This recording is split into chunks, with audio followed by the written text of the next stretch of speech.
7 tahun silam, publik berteriak atas penahanan seorang perempuan tua yang bernama Asyani. Dia ditetapkan tersangka kasus pencurian beberapa batang kayu perhutani di Situbondo, Jawa Timur. Publik merasa tidak adil ketika perempuan yang sudah renta itu harus dipenjara. Pada persidangan saat itu, Nenek Asyani tetap dinyatakan bersalah. Pohon yang disebut dicuri itu, menurut Nenek Asyani ditanamnya sendiri. Dia menyatakan tak bersalah, dan tidak melakukan pencurian seperti vonis itu. Dia sempat sujud di hadapan hakim, tapi tetap dinyatakan bersalah, divonis penjara 1 tahun. Penahanannya memang telah ditangguhkan sebelumnya. Tetap saja dia rasakan hidup di balik jeruji besi sekitar 4 bulan, stempel sebagai pencuri melekat. Kini, publik kembali berteriak terkait kasus hukum yang menjerat seorang perempuan juga. Namanya Putri Chandrawati, namun nadanya berbeda.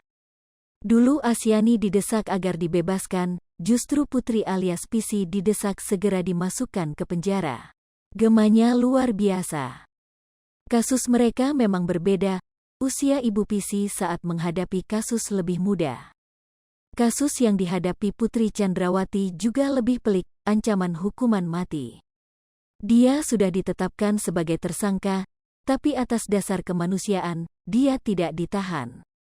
Soal penahanan merupakan kewenangan penyidik. Walau ancaman hukuman mati, diduga terlibat kasus yang sangat menyita perhatian publik, tetapi penyidik memiliki penilaian bahwa Ibu Pisi tak harus ditahan. Di sisi lain, 4 tersangka lagi pada kasus yang sama nginap di balik jeruji besi. Rasanya pantas memang publik bertanya, apakah benar-benar semua warga negara di NKRI ini setara di mata hukum? Ending cerita mulai ditebak-tebak, spekulasi pun menyeruak. Semua bermimpi tentang keadilan. Kisah pembunuhan berencana terhadap Brigadir Nofriansyah Yosua Huta Barat ini masih terus bergulir. Kisahnya memang sulit ditebak, namun soal rasa keadilan yang diharapkan publik, rasanya bukan tebak-tebakan. Mungkin, memang bukan jalannya Nenek Asyani seberuntung Putri Chandrawati. Walau hanya perkara beberapa batang pohon, dia tidak seberuntung Ibu Pisi. Tapi Nenek Asyani rasanya lebih kuat menjalani semua yang dituduhkan kepadanya, saat kakinya sudah terlatih untuk melangkah.